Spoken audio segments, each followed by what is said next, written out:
All right. Y'all, welcome to another episode of the Journeyman podcast with your main man, Journeyman Reese, episode 11. Yo, I got somebody special in the building. This man right here has single-handedly, really, man, without this man, there wouldn't be no College Antics, if you know me from that, or the Journeyman podcast. This man has put me on game in so many shape, forms, and facets. He's really the blueprint to a lot of young and up-and-coming content creators. Man, give it up for my man, DJ DMoneyGlobal. My man, appreciate that intro, bro. Yes, Real sir. talk, man. Yes, sir. Yes, sir. Hey, you got me energized, bro. Yeah. Yes, sir. Hey, man, I'm proud of you, bro. Appreciate that. Just to see where you was as an undergrad when I was in grad school, and then now it's like you where I was, and you doing it better, man. So that's what's up. Man, I wouldn't say better, man, but I'm like I said, I'm really just following the blueprint that you laid out, bro. But man, we gonna get into a lot of stuff, man. You know what I'm saying? Because I know you got some business to handle, so I ain't gonna keep you too long. But For sure. But you know what, man? The main focal point that I want my audience to get out of this, because I try to tie it in with a lesson. Yeah. Man, patience and endurance. I like that. So, man, give it to me, man. Who are you, man? Where you from? And how, like, you know what I'm saying? What do you do? All right, man. DJ DMoneyGlobal. You know what I'm saying? I'm from Fort Worth, Texas. I'm a DJ, producer, and artist. You know, I started off DJing, which led to me producing, and then I dibbled and dabbled in rap. And I always just been a person that I feel like the more things that you have your hand in, the higher chance you have to succeed in something, if that makes sense. Okay. So, man, everything has a starting point. Because I met you kind of in the middle, right? Man, because you have a awesome brand, Crack for the Years. I remember when you was really pushing that. I mean, merchandise, the whole 9 yards, putting out music videos. Bro, you have your own app. You know what I mean? A lot of dudes can't even say that. Yeah. You know, and then you did a hell of an interview with Chameleon. You know what I'm saying? Man. It's a lot of free game in that. Y'all need to go tap in with that. Shout out to Ram TV for letting me use, the video production equipment, man. But that's one of my favorite interviews, bro. Like, I go back and watch that, like, just to relearn what he told me, because he dropped a lot of game, bro. And it's like some things he wasn't talking directly to me at times, but it touched me directly because I was going, I was kind of going through that at time, trying to figure out what I was trying to do, so. Yeah, nah, man. Honestly, man, I'm in the same boat because, like, right now I'm just trying to figure out everything, like literally everything. And like I said, man, I'm gonna tie it all in together. I'm too excited, but man, like, so let's go back to the beginning, man. What got you into DJing? Man, all right, here's a story, bro. So my stepmom at the time, she took me to her job's picnic, right? And it was live, they had a DJ there. It was just good vibes, people, enjoying themselves. I seen them spinning, and it's one of those magical moments, bro. It's like I looked and I was like, dang, man, like, it's live. I wonder if he'll let me DJ. Mm-hmm. So I went over and I asked him if I could spin, and he let me spin 2 songs, right? Which I don't know why he let me do it, but I'm glad he did, right? So he let me spin 2 songs, bro. And I just knew, like, at that moment, from playing those songs, seeing people react to it, I was like, yeah, this is what I want to do. I want to DJ. And it just stuck with me from that day. Like, when we left the barbecue, I told my dad and my stepmom, you know what I'm saying, I want to be a DJ. My birthday was about 2 months later. So I wanted a mixer for my birthday, and they got me my first mixer. So, like, that moment at that barbecue, that's what made me want to start DJing, just because I seen, like, the energy you get when you play a good song, and you know what I'm saying? Like, you're able to control the crowd. Like, you in control of everything. You press stop, everybody gonna stop. You play a bad song, you gonna know it's bad. Yeah. Play a good song, they gonna get turned. So That's That's what's up, man. So, man, that leads me to ask, man. So, right, you start out DJing, okay, and it leads to producing, but I don't want to tap on that yet. When did you realize you were gaining momentum as a DJ? So, man, I DJ'd a couple of backyard events, right? It was like late middle school, early high school. But it's like I did one, Mm-hmm. and then next thing you know, somebody, hey, can you do my party? And then next thing you know, somebody else, hey, can you do my birthday party? Okay. And I just kept getting gigs. So I was like, okay, so people liking me as a DJ, it's catching on. I'm doing something right. So it motivated me. So Okay. I kept working on my craft, and I was like, man, I could really build it and take over spots. So every year, it was like I would set a goal on myself. Like this year, I want to DJ X amount of parties, or this year I want to end up DJing the Arlington Stadium, or you know what I'm saying, things like Okay. that. Okay. So okay, man. Let me try to get a train of thought. So you DJing all these events, right? Mm-hmm. Were these paid? Yeah. Okay. So each little gig, the confidence is building up, Right. building up. Now it wasn't much money, Yeah. but for the simple fact of, people, hey, I want you to DJ my party, and it just kept coming back to back. When somebody keeps feeding you that, it's like, okay, I must be doing something right. you know, Right. and it motivates you to just keep chasing your craft, chasing your dream, building your craft, getting better. Okay. You know? Okay. So, man, a lot of people don't realize, bro, DJing is a lot harder than what it looks like. Mm-hmm. And the reality of it is that it's a true art form. You know what I mean? I mean, everything's kind of an art, but like scratching is a true art form because it's all about timing, pace, rhythm. Who did you pattern your game after? Like all around DJing. Yeah. Okay, so when I first started, like I told you, I made a goal that I wanted to DJ the stadium, right? Yeah. And that was kind of an age where I realized that I could manifest things if I really believed it. Because I went from somebody in that audience to opening up for the main DJ, which is going to answer your question.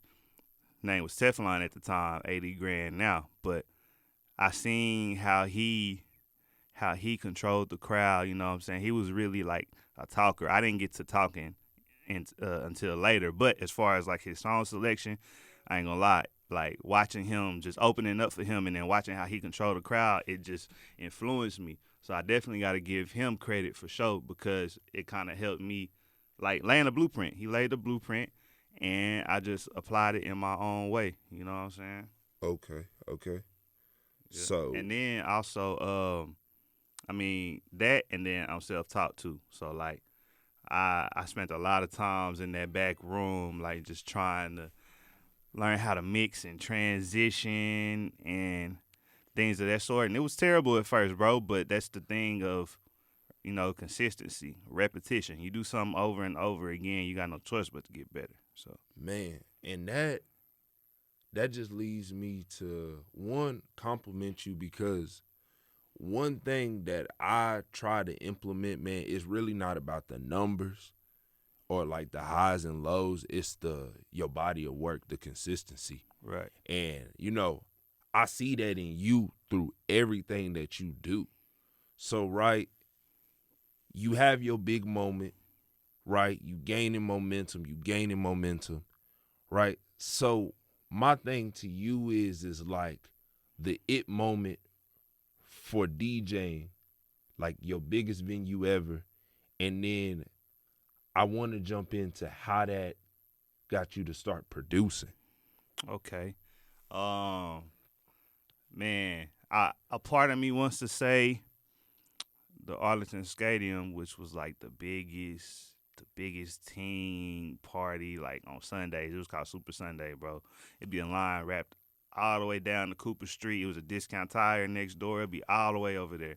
But, I used to open up during the times where it was at its peak, but I didn't really get to take over until it was on a decline, which leads me to say that I think what trumps it though is this event called the Nasty But Classy, which back at home in the DFW, if anybody from Dallas Fort Worth, you know the Grambling versus Prairie View weekend. It's always live. It's state fair. It's always parties. You know what I mean? Nasty But Classy for a while was like the biggest after party. You know, and I'm a little biased. I'm still say it is or was, but you know, after a while we got like a rival party called the Latex, which, you know, they did that thing too. I'm not going to lie. But for me, I was able to DJ the Nasty But Classy, which had about like 4,000 people in it, bro. It was me and 3 other DJs. Me, DJ Q, DJ Star, rest in peace, and DJ Chose. Okay. So it was, man, that was probably my biggest event, bro, because it's just, you just had to see it, man. There's still footage online, but like, just imagine a venue from like the front of the stage, packed all the way to the back, bro. But it's a huge venue, like that can fit thousands of people. Like if you put hundreds of people in there, you know, even when you hear hundreds of people, it's like that's still cool, but it'll look empty. Yeah, you gotta have like thousands for it to be packed, and it was like sardine packed like sardines. So, man, that was definitely my moment. And that's another thing I manifested. Like, I went one year as somebody in the audience member. I looked on stage. I seen the DJs, and I was like, man, one day, man, I'm gonna get there.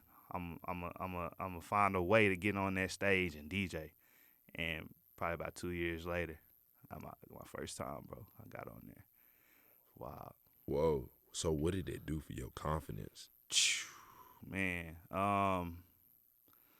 let's see. It was my first year, my rookie year DJing it.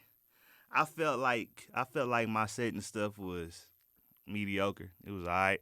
But, you know, my manager at the time, rest in peace, DJ Wody, you know, he was like, yeah, man, I heard you did good, man. They said you did good. So, you know, that kind of helped a little bit. The one that really boosted my confidence was the next year. Ooh. Because during that time, during that year frame, I did a lot more college parties out here, which is like practice. Yeah. You know what I mean? So by the time it came back around, I was doing mixes that I wasn't doing last year. I had techniques. I got better. So it was like that year I felt like was probably like my best set. And then that's whenever I was like, okay, yeah, I'm in here now, you know. And not only that, but I'm on stage with like some of the hottest DJs at the time. Okay. You know what I mean? So I definitely had to bring it because, you know, they gonna bring it. You know what I mean? A lot of them people I done seen, like, you know, growing up, I seen them DJ, and it's like, damn, now I'm here with them. So. Okay. Excellent, bro. Like, cause, man, I think a lot of people don't realize, man, when working on something you passionate about, creating a brand for yourself, is which I want to get into when we touch on the producing. Man, the little comments of you did well or I like what you're doing or keeping it up, bro, I just feel like that's monumental, right? Because for you to admit that, man, like your first set, you was like, man, I wasn't really pleased with the results. Yeah. You know what I'm saying? Then your second year, you came back, you know, 10 times harder. You know, just perfecting your craft just shows how hungry you are. Yeah. You know what I mean? And so that same hunger, how did that translate to producing? How did you even get into that? So funny story, like during the, matter of fact, man, it might have been before I was DJing, but it's funny how stuff comes full circle anyway. Yeah. At my dad's house, we had this little computer room / studio, right? And we had the computer, kind of looking like this computer over here. Yeah. And we had like, you know, the downloading softwares and LimeWire, WinMix and all that. Yeah, true age. So we also had FL Studio on there. Okay. And this was like 04, 05. And we used to, you know, make beats on it, but they weren't good. We was just making stuff just to kind of, you know, play with it. And when I think back on it, I was like, dang, that wasn't me learning the program. So I fell off of that for a while. And I was around my partner Ryan ESL, which is, you know, he produces for Maxo now. He produced the Stanky Leg, and like, you know, seeing him on FL Studio, I was like, man, I remember that. I'm gonna get back on it. So it's like being around him so much. I used to watch him make beats like a lot, and then when he would go and do stuff or take a break or whatever, I would get on there and I would make beats. And then it just goes back to that repetition thing. Like, it was terrible. My beats were terrible at first. It was beats he used to open up and laugh at. And then after a while, a couple of them, started to get good. And it was like making beats was like therapy for me, even at an early age, because it's like you go through so much within the day, school, girl at the time, whatever. And then you come home to that music, and then you just put all that energy into a track, and then you see yourself getting better each time. And it's like, man, if I keep at it, somebody gonna rap over one of these beats. Right. You know what I'm saying? So, yeah, that's how I got into it, bro. 'Cause, man, through your mixes and your producing, first of all, man, we ain't just gonna gloss over. You mentioned like ESL, right? That's what you said. Ron ESL. Yeah, Ron ESL, bro. First of all, bro is produced for Maxo Cream, who's probably one of the hottest young artists out of Houston. Yep. You know what I mean? And then come on, Stanky Leg, bro. Yeah. That's one of the biggest songs that's ever. That's one of them songs that 10 years from now you still gonna hear that at like a family reunion. Literally.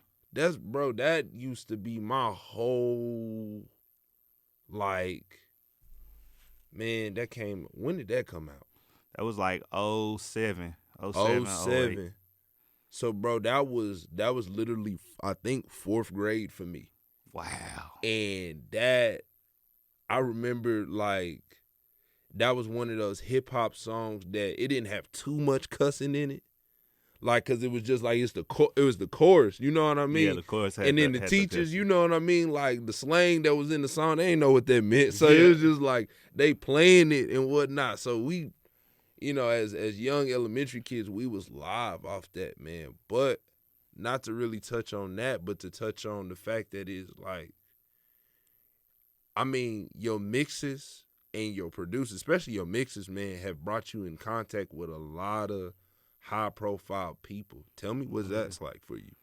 Man, that's it's great, bro. It's like, when you a creative and you working on something on your craft, it's times where you come to these roadblocks and you ask yourself, like, man, is this really what I'm supposed to do? Or, man, like, I ain't doing something right. What's going on? I should be here, and I'm only here. And it's like when you start feeling like that, and when you want to quit and you want to give up, that's when, like, the universe is like, bring you something. And it's like, oh, yeah, bro, I heard your mix, something. Let's work. Or, hey, bro, I heard your beats. Send me some, or things like that. So, it's just like reassuring, and it reminds me, like, man, you talented, you got something good, you just gotta stay hungry, like when you first started, and keep trying to get better. Like, no matter how good I feel like I am, my goal is to continue to get better. Yeah. So then I can connect with other people, because that's what got me to this point. Facts. Okay.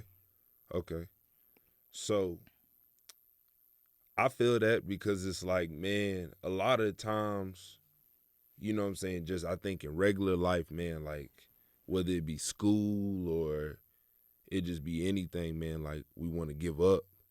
So I mean, like, bro, you've done a lot.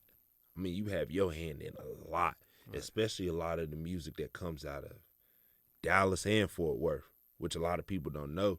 And that's why, bro, like, I'm glad that you came through, bro, because I really want to give you your flowers, bro, because, you know what I'm saying, you inspired me, but, you know what I'm saying, you got your hand in so many different pots, and other people are getting, like, inspired off of it, and they don't even know it comes back to you. Right. Man, name your top 5 artists you produced for ever. All right. Before I do that, though, man, I want to say I appreciate you, though, bro, because that's one thing that I told myself that I wanted to do was, regardless of where I end up, I just want to inspire and influence people that come after me. Facts. That's always that's one of my top things that I wanted to do, regardless of where I end up. So you saying that, it just, it mean a lot. For sure. But as far as top 5 that I've produced for, I'm going to say I'm gonna count it too. Like even if I got them on one of my beats, like if I got them, featured on the track with me. Yeah. I'm gonna say, of course, Lil Ronnie, Mother F. Yeah. Chose. Yeah. Get Money, Lil Ronnie. Okay. Mike Fresh. Okay. And number 5, I did get Beat King on one of my beats. Okay. So I will say that, I'm a big fan of Club Guy. He always showed me love. Shout out my nigga A. But yeah. Yeah. Nah, bro, honestly, man, a lot of people don't realize, like, he gives off people go off his club persona, but bro is just like a big light-skinned dude that's just cool. Mm-hmm. Like, he don't do no tripping. He stay out the way. He make beats. You know what I'm saying? He be with his kids. Yeah. They be tripping me out. Yeah, Club Guy parents and be having a nigga roll. Bro, but, all right, man. So, you DJ, you produce. Let's talk about this rapping. Right. What inspired you? How'd you get into that? So, during all this time where, like, I'm starting to DJ at these spots and stuff, I used to record myself mixing, and then I actually recorded myself having, like, my own radio station. It was called 121.4 Radio. I used to record it on CDs just to, like, hear myself. I used to call my partners in, I would play certain songs, but saying that to say, I had a task cam, which is what, I could record the mixes on. I could talk on the mic, and I could record on. So I also had instrumentals, right? Yeah. So putting 2 and 2 together, I would put an instrumental on. I said, man, you know what? I'm going to just have some fun, because I was always playing the DJ, back person role. I was like, man, it's just me here. I'm finna have some fun. I put the instrumental on. Yeah. And then I just be on the mic, and then I start freestyling. I was like, man, this is trash. But when I asked it, I was like, man, I'm going to try to write something, because freestyling was so hard at the time, because that's the thing that you got to do over and over again to get good at. Yeah. So I actually had wrote something, and I spit it, and I was like, this ain't half bad. So yeah. After that, people didn't know I rapped. There was only like one person, and this was in high school. So then I was like, man, I'm finna do a whole mixtape. My goal on that mixtape is called Expect the Unexpected. My goal was, I'm gonna rap on here. Yeah.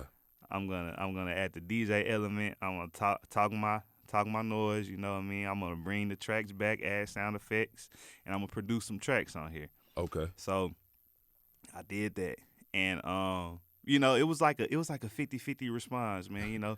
Some people I let hear it, it was like, damn, bro, I didn't know you could really spit like that, because I used to be like a big punchline person. That's when Cassidy was hot at the time, and Wayne and all them during that era. So the game was punchline heavy. So when I go back to some of them raps, bro, I was like, bro, I wasn't doing none of that. I was just copying them. But man, that's what made me, get inspired to do that. After I did that first tape, I kept recording a little bit, but I fell off of it before I came to college, because I wasn't really getting no traction at the time. It sounded cool to be like the triple threat, like, yeah, I DJ, produce, and I rap. But it's like, I don't know, it was just people couldn't get past the fact of me just like DJing at the time, and then my production was still growing too. So I had got uninspired to rap, and really, it's like 10 years, bro. 10 years ago, I actually started back rapping. Like, whenever I was in my undergrad, I came back out with this thing called Infinite Imagination. It was like 20 tracks. I produced all of them. For real? Well, all of them but like 2. I did the same thing I did on Expect the Unexpected, like DJing on it and everything. Damn. But, yeah, and then, like, I just kind of kept on, stayed with it, man. Okay. My nigga said he is the label. Yeah, for sure, man. Man, so how many projects do you think you have all together? Like, including mixtapes too. Mixtapes. Yeah. See this backpack right here? This some of my, like, favorite projects. All these are, like, mixtapes I did. Yo. I remember back on that ass. Yeah. I remember that. Yeah.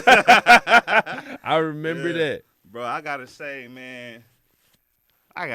bro, maybe I was gonna say 50, but I think it might be more. It might be like 75 to 100. You just got stuff sitting in the vault? Man, like you talking about all time, right? Over time. Like yeah, over time. You just Yeah, bro. I did a lot of tapes, bro. Like I did my own. I hosted tapes for people. What? You know? Okay. And it's just like I've been doing mixtapes since 2008. And then last time I did one was when I was in Vegas, was like 2019. But that's because the game has changed so much. It's not really playlists are like the new mixtapes now. You know what I mean? Yeah. So it's like a lot of people ain't going to that pill for my mixtapes to just check for it like that. Unfortunately, yeah. Yeah. You know, I wish it would kind of go back to it for a split second. Yeah. Yeah.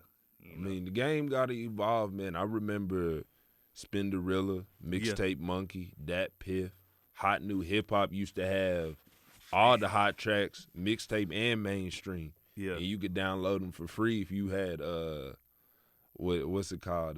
You would download it as a compressed folder, and you would have to unzip it. Yeah, you had to get an app on your phone for that. A lot of people don't know that, man. Oh, for real. But man, one interesting thing that I noticed about your music, it is heavily influenced by anime. Yes, on purpose. And the thing about it is that I remember once upon a time, and we had this conversation before, way back in the gap, how anime was like frowned upon. Mm-hmm. And now a lot of things that were frowned upon is like, it's pop culture, it's mainstream. Talk to me about it. Like, you know what I'm saying? What made you just decide to jump out with that? You hear a lot of people using anime references now, right? Like big rappers. Yeah. Like Meg Thee Stallion. Yeah. And a lot of them.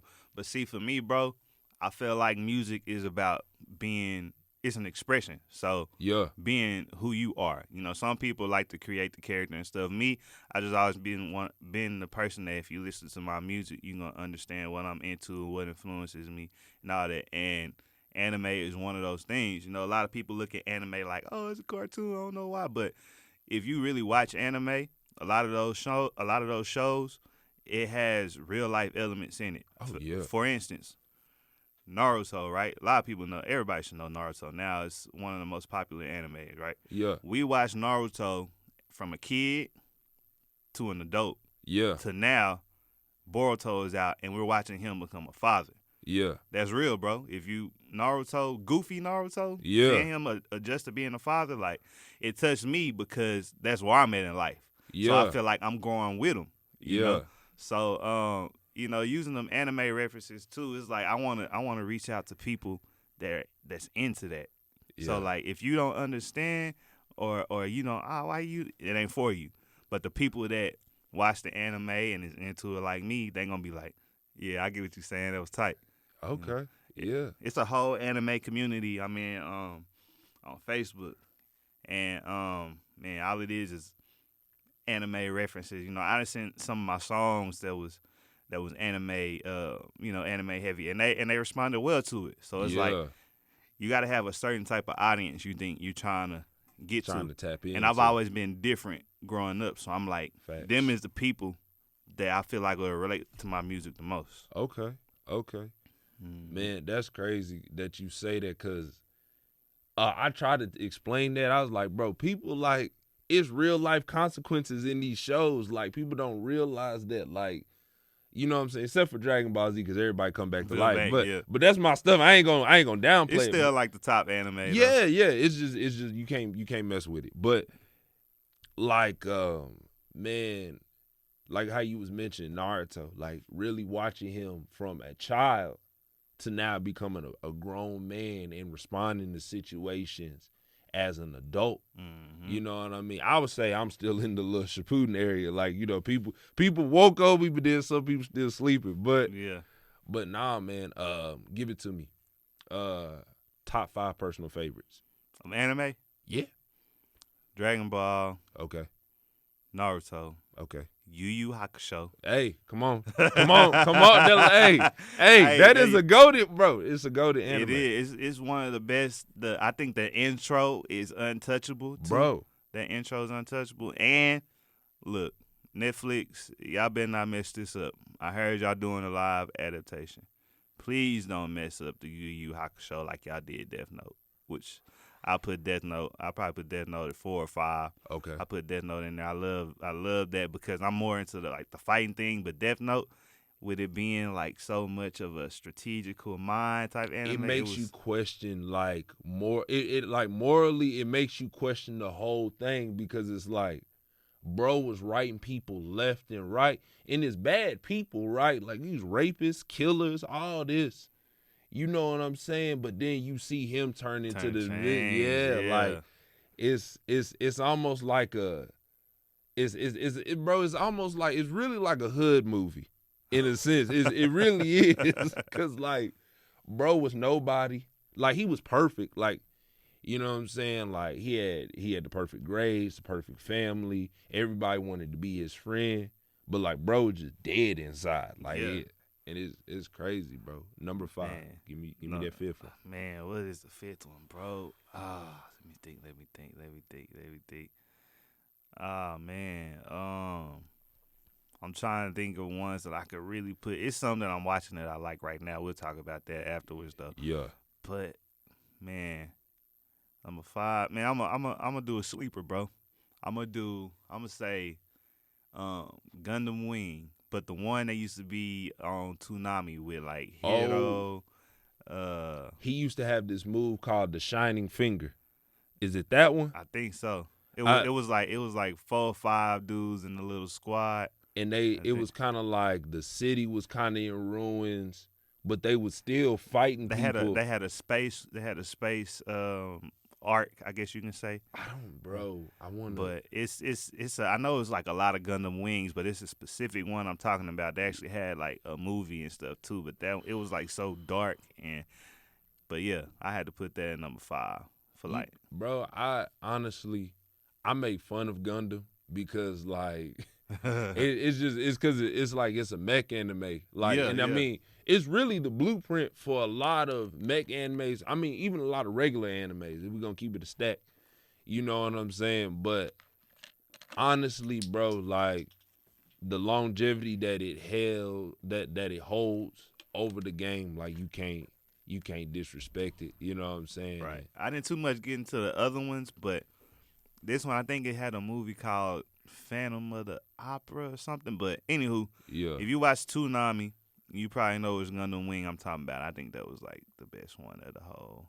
I feel like we talking about the same one. I think, I don't know, but it was a group of kids or like young men. I don't know. Yeah. You know what I'm saying? And they used to go around fighting people in they mechs. It's just weird. I don't know. Y'all poor, but y'all got mech suits. Like that didn't make sense to me in Gundam. Yeah, it's like everybody had a Megazord. Yeah, like bro, like. But you can't have no fresh water, no food, no nothing. But man, take me through your creative process, bro. Like from start to finish on a song. Okay. How you work? So, what I had to do is go in there, tell myself, get in the mode of not thinking about it too much, because a lot of times I'll try to force something, right? Yeah. But the best music comes when you just, relaxed. Facts. So I'll go in and I'll just make a beat off of what I'm feeling, not even thinking about it, not even knowing how it's gonna sound. I find my sounds or samples or whatever, build the beat, and then if I'm feeling it like that while I'm making it, I'll like start freestyling and rapping to it. And then if it's one of those beats to where I just feel it like that and I'm like, ooh, yeah, I don't want nobody to have this one.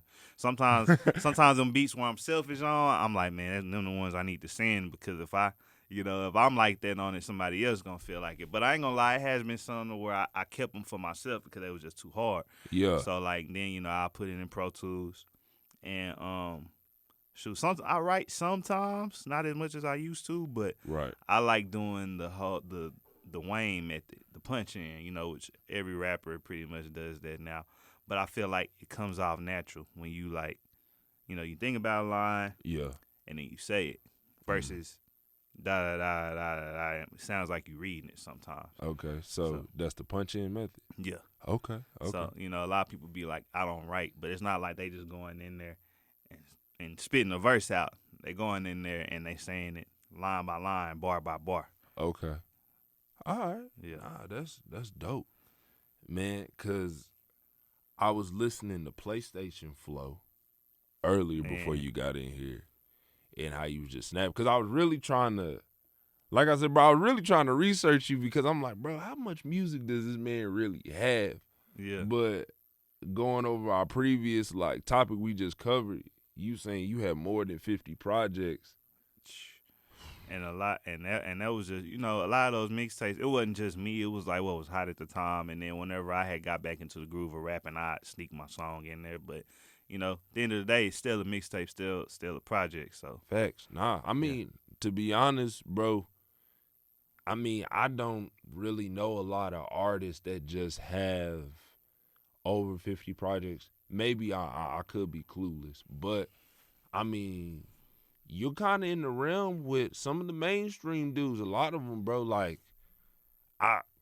Carlos Miller, bro, like, and he crazy, bro. He got on Twitter. He asked, like, bro, who has more music than Gucci Mane? Gucci do got a lot of track, A lot, lot bro. of music. I know I said maybe I don't think I hit 100.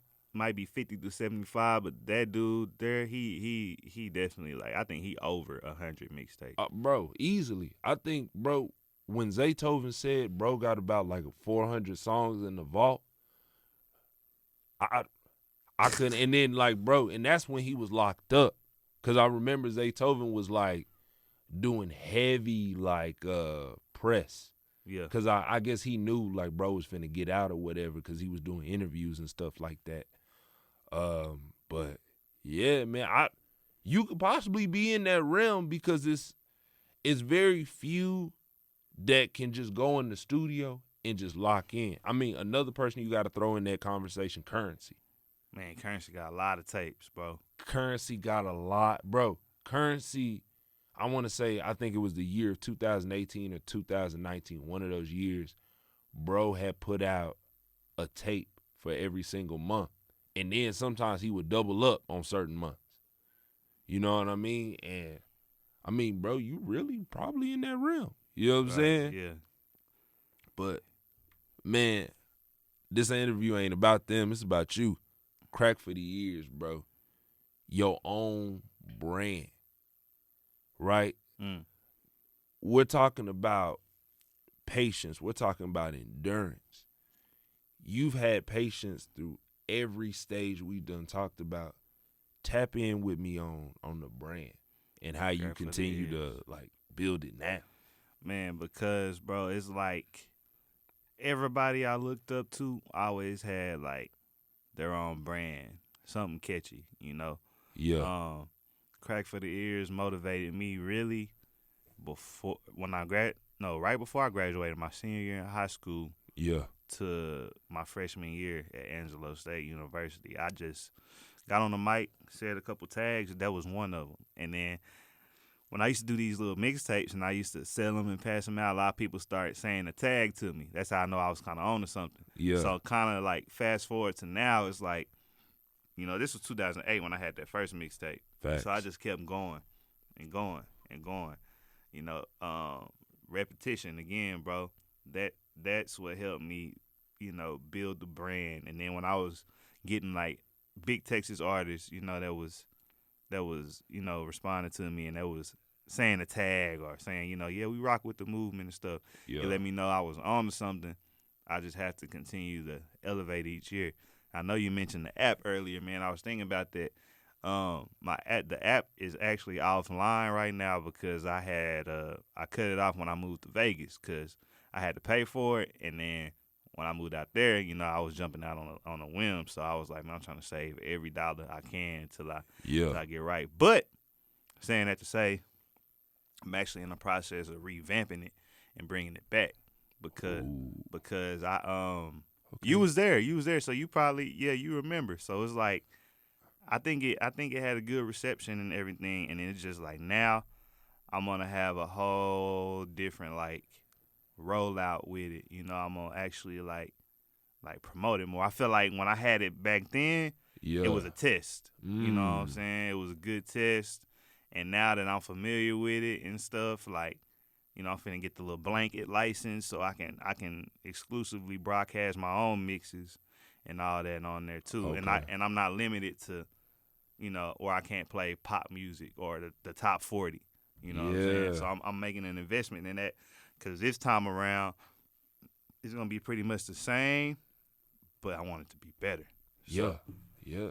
Man, let me know, bro. So I'll send you this episode so you can hear it. Man, I was finna say, bro, like, man, we'll be in touch, but any type of content that you want to put on there. Yeah. Like, we can do that too. Like, you send me something, and because I'm gonna reach out to people and like, hey, I'm trying to have different content. It's pretty much what I learned up here, bro. Yeah. You know what I'm saying? Just applying it to my own thing.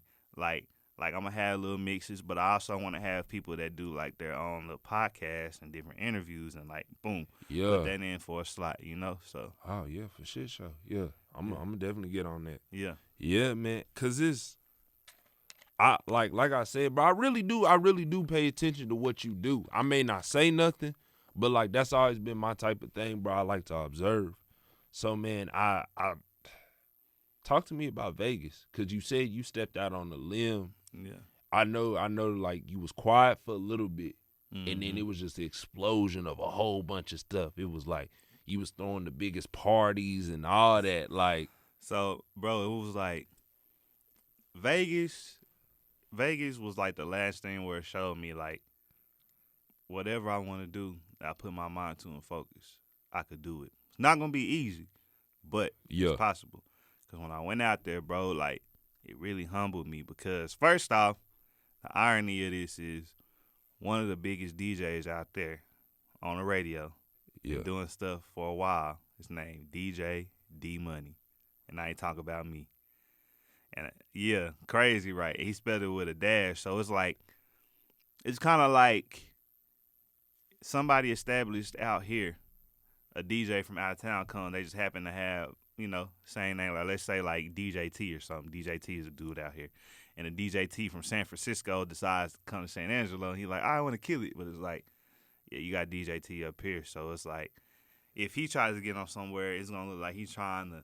You know what I'm saying? Yeah. Get off on his name. But I'm like, I've been D-Money since I've been young. You know what I mean? Yeah. So, but through all that, though, that was one thing. And then Vegas works so different, bro. Like, you got to be with agencies to get booked in the clubs. Okay. And all that. So after a while, though, man, I go back to that persistence. Like, I made like my own personal route when I was out there, bro. Like of hookah lounges to call and to go visit because I was just so focused on getting in one.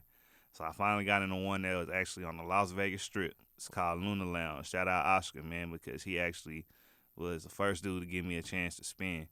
So I started doing like Sundays in there. And shout out to Oscar. And it was cool, man. It was a cool vibe. So we had that, and then I did something. As far as DJing, I got to DJ on a party bus, which I ain't never did that before. But it was a guaranteed crowd, right? Because people booked their stuff in advance. Facts. So, but it was also a challenge because you didn't just have Hispanics, you didn't just have African Americans. You know what I'm saying? You had a mix of everybody. So I couldn't just be straight ratchet. I couldn't just be straight reggae. I had to play everything, and each group was different. So it challenged me to be like, okay, boom, all right, it's mainly this demographic, so I'm gonna stick with this. I got a mixed crowd, so I gotta have a wide range of what I'm playing. Yeah, like, you know what I mean. So that was Vegas. Vegas to me, bro, was another form of like preparation and bettering my craft because I had to adjust to those crowds. I was so used to just keeping it ratchet. Right. To Vegas made it be like, nah. You got to be more versatile than that. Man. So, but it helped me for sure, like, become a better DJ. And I can't forget, like, I was promoting at this club called On The Record. And the reason I had took it was a MGM thing first, like MGM type club. So that's one of, when you think about Vegas, you think about MGM. You know what I'm saying? Okay. Like, but like, I was promoting there. And it was like a professional job, bro. Like you clocked in and your job was literally you're on the strip, you're talking to people, you're giving them wristbands, and you're trying to sell them to go into the club. Some of them get in for free, like the girls, and you get paid from it. But my job that I was trying to do was promote in there, do good, build with the managers, eventually get into DJ because they knew I DJ'd too. So sadly, before I moved in, like the main manager, like he had seen something in me, so he was like, he was kind of mentoring me, telling me like, hey, you should really like, trying to get me to work on myself and be better, like, do this and do that. And I was figuring he did that because he seen a lot of potential in me. And then he was, his conversations was coming longer with me. He was like, yeah, I've been talking to such and such, about getting you to DJ in here. And that was just based off of how I was working as a promoter. But sadly, I was transitioning out because, we had just had our son. We wanted to move back to Texas so he'd be with his family. So it was like bittersweet, but it also showed me like, hey, you stay focused on the goal and you keep working. You're going to get to where you want to be. You're going to figure it out. Amen. So there's a lot to peel back in that, man. But 3 things I want to touch on, man. First of all, you said you had to learn how to be more versatile. What did that do for your game? Man, it helped a lot, bro, because like even now when I go to these venues and it's not just African American, it's just a little of everything. I've already got experience, and I got like crates, which is kind of like a little playlist that can help me build from, from them type of crowds. So it just helped me become a better all around DJ. It's kind of like it's a skill set. Like you can be ratchet, you can be all around, or you can be like top 40 in pop. So it just gave me another little slot. You know what I mean? Couple of more lanes. Yeah. And then, man, it sounded like, bro, you was growing as a professional. And that's one thing I definitely want to touch on, man, the business side of everything. Man, could you possibly give the audience some do's, some don'ts, and what you've learned and what's helped you? Do's and don'ts as far as it's just, man, navigating as a content creator. Because, right, you're a DJ, you're a producer, you're an artist, you know what I mean? And a lot of the times, if we're going to keep it a stack, because nobody really knows how to really monetize those things properly, a lot of people try to take advantage of you. Right.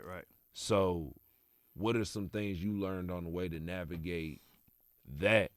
And then I guess this would be a double question. What have you learned, like, just on the professional side of those things?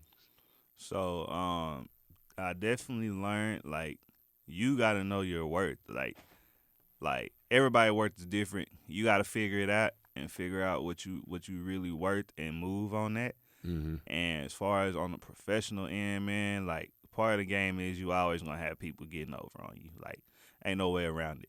Like, facts. Like I done got over on a lot. I'd be lying if I'd be sitting here and lying if I told you that never happened to me. Yeah, it happened, and it's gonna happen to somebody that just started. But sometimes it's not an L, it's a lesson.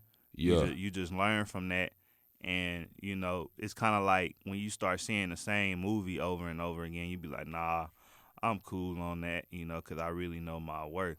Yeah. So just as far as that, bro, I would just say people just know your worth and stand on it, bro. I mean, don't get me wrong, though. Like, when you just starting or when you got to get your feet back in, like, you're going to have to come to, like, a lower negotiation at times. But you don't got to do that all the time. Like, kind of do that. That's kind of like a way to find out your worth. You know what I'm saying? You come to that, and then you see the outcome, you're like, I should have charged this because of X, Y, and Z. You know what I mean? Yeah. Okay.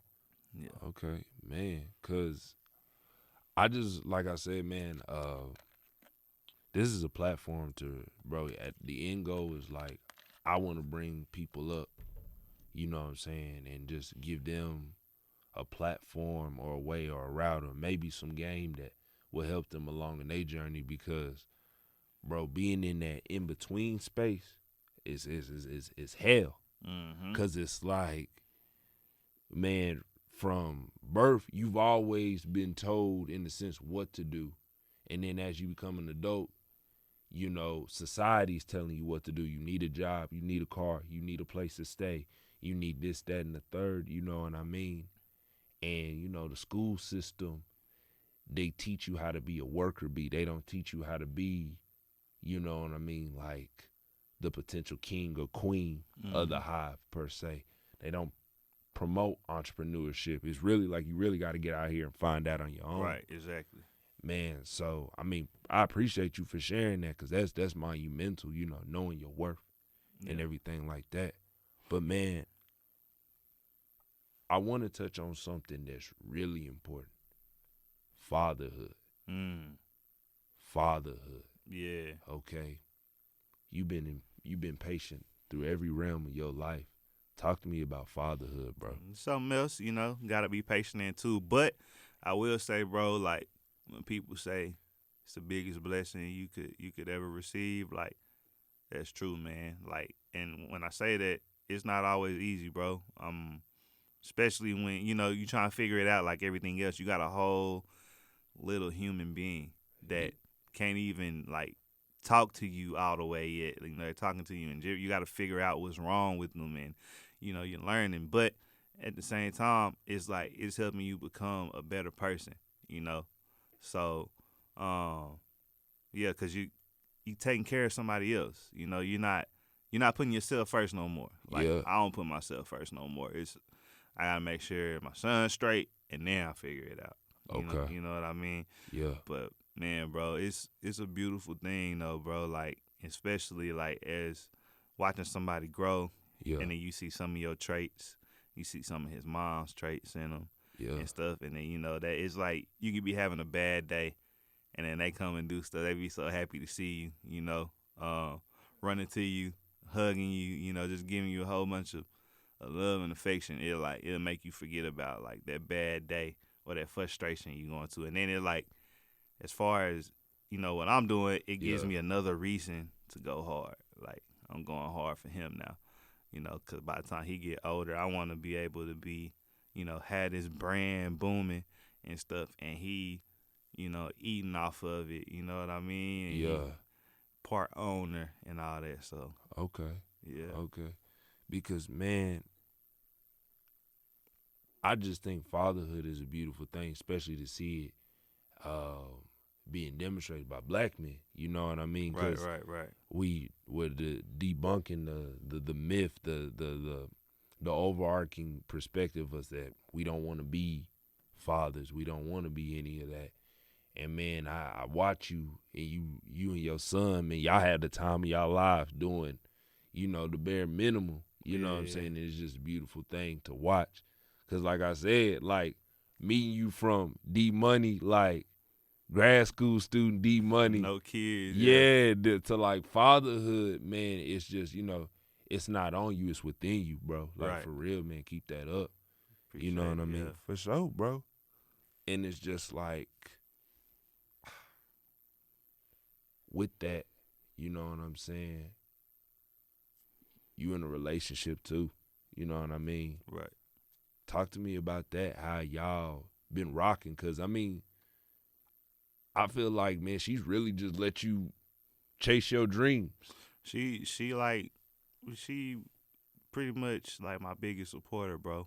I ain't gonna lie. Like I started back rapping because I let her hear a track first. Like 2011 out here, I let her hear a track. She was like, man, you should have been doing this shit. What you doing? You know? So yeah, for real, bro. And like we talked about that the other day, but yeah, man, she like really believe in me, and you know she does hair. You know she's a good stylist. She's good at what she does, and I translate that back to her. So it's like we both supporting each other. You know, she see how passionate I am. A lot of times she don't understand everything, but she be listening because you know when like that's not just my girl, that's like my best friend. So I be talking to her about like everything, like I think I'm gonna do this, or man, I don't think this is where, you know, whatever. But she be listening.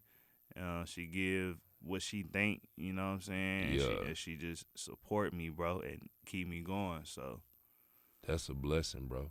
it's always important in them relationships, bro. Like, I've been in a relationship to where you literally feel like that's your girlfriend, and that's it. But literally in this one, like, she literally like my best friend, bro. First. Yeah. Like, you know, we was cool first before we actually started like dating and stuff. We was just hanging around the same people. We was all in the same group for a while. But like, Yeah. I feel like that's important in a relationship to establish that friendship there, because without the boyfriend girlfriend title or whatever, if y'all don't have a friendship, that ends. You got nothing. You know what I'm saying? Okay. So, man, quick question. When did y'all just know, like, let's lock in? Like, let's lock it in. Probably like when she graduated. It was like end of 2014 or something like that. It was kind of like some, what we doing, such and such, you know. And I was like, well, you know, she done rocked with me through some stuff, bro. Like, Facts. like a lot of stuff, you know, like she could have left me for. So she stayed down. I was like, you know what, man, I'm not gonna be a dummy, because you look at it like this. I ain't saying she trash at all, but it's like another man trash is another man treasure. So Yeah. I didn't want to lose something good just trying to be dumb. That makes sense. Man, talk to me. Talk to me. Listen. Last episode, excuse my lady, I was telling these niggas, I was about to say, hey, whatever situation you in, you better love up on your person, because it's miserable out here. For real. Yeah. So, bro, to really hear you, like, on a serious note, you know, to say that, man, that, like I said, you giving game to me too. You know what I mean? Because it's just like, I'm trying to navigate that, like, in the sense of what I want to do. You know what I mean? Because I feel like if I don't know where I'm going, I can't have somebody on the boat with me. Right. You know what I'm saying? But the reality is just like, you know, you just got to keep rocking and things of that nature. But, bro, man, your phone is blowing up and everything like that, bro. I appreciate you for coming in, for sure. Man, before you dip off, man, one last question and then some closing thoughts for the audience out there. Okay. All right. Top 5 artists of all time. Give it to me. Yeah. I Man. couldn't let you leave up out of here with that. Come on now. All right. Let's get it, man. Yes, sir. Wayne. Weezy F Baby. Okay. Jay-Z. Hove. Drizzy Drake. Come on now. Hey. That's a GOAT. Yeah. Man, you know, I be going back and forth on this, but he crazy, but he's influenced a lot of what I do. Kanye. Yeah, bro. Especially his early work, you know, like, as far as the dudes that can, I make my beats and I rap. Like, that was one of the dudes where I was like, yeah. Bro, he has transcended that mode 100 times over. I respect that. Yeah. Ye. And number 5, man, I probably had to say, this one's gonna throw you for a loop. Fabulous. You know something, bro? What you got? Fabo. I wouldn't put Fabo in my top 5, but I understand it because Fabo is highly underrated. Highly underrated, because Fabo, bro, is one of the few artists, bro, I'll actually replay a verse from him just to hear what he said a second time. Yeah, because I ain't gonna lie to you, I enjoy a lot of Fabo's work. Yeah, like, Fabulous is hard, bro. Fabulous is hard, man. Yes, sir. It be kind of, sometimes my top 5 be switching in and out, but, man, Fab got bars, bro. Like, Fab do got bars. Yeah. Fab is definitely here. I like how you put Drake in there, bro, because it's, my thing about it is, bro, he is like a GOAT. I think it's a lot of controversy around him, how people view him, but, like, we looking at the body of work, right? And we really talking about artistry. We talking about you know what I'm saying, transitioning from era to era to era. Let's also not forget the power of a Drake cosign that a lot of people don't want to speak on. Man. You know what I mean? Like, bro, it's definitely in there. Like, records, numbers, it. Bro, and like Wayne is my favorite ever, right? But Right. I'm not gonna lie. Like Drake's run, bro. That is a long, bro. When I was a freshman out here, Yeah. in my second semester in '09, So Far Gone came out and the world stopped. Bro, it is 2021. This man is still on top. That is 12. Even before, you can say even a little before that, like '08. Bro, that's like 12, 13 years on top of the game. That's true. I mean, Wayne was still kind of on, but you know what I mean? Like, just to be that. I mean, bro, let me say it like this, bro, to even highlight that. Like, the fact that, like, him, Wayne, and Nicki, like, they was like the big three of hip-hop for a while. You know what I mean? Sure. Like, that Young Money run was, like, unmatched. You know what I mean? And, like, me and my homeboys, we talk about that all the time.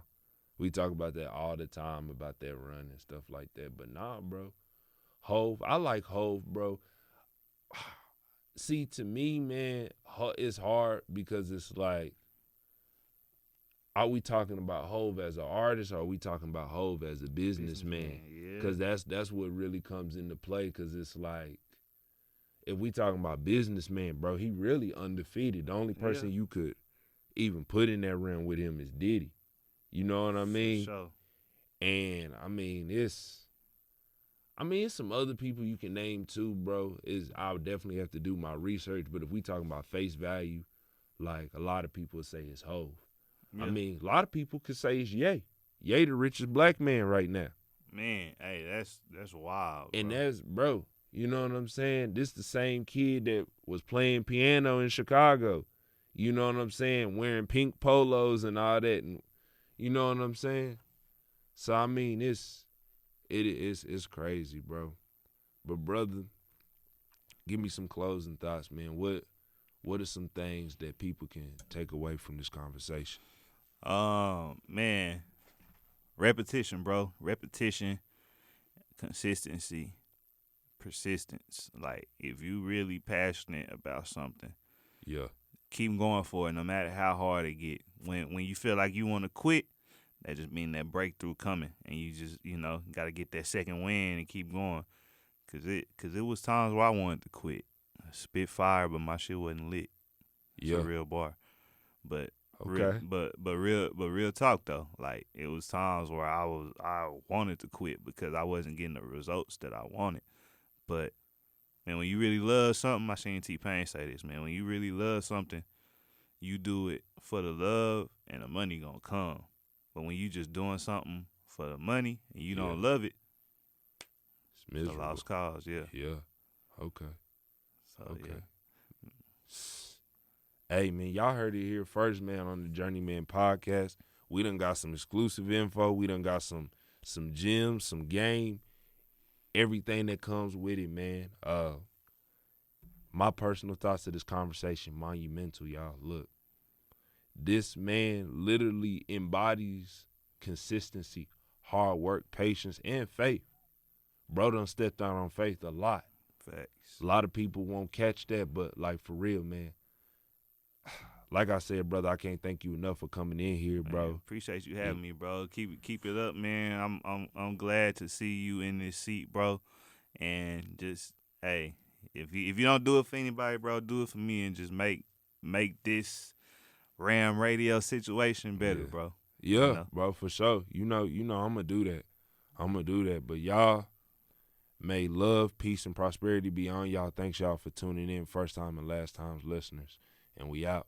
Peace. We out.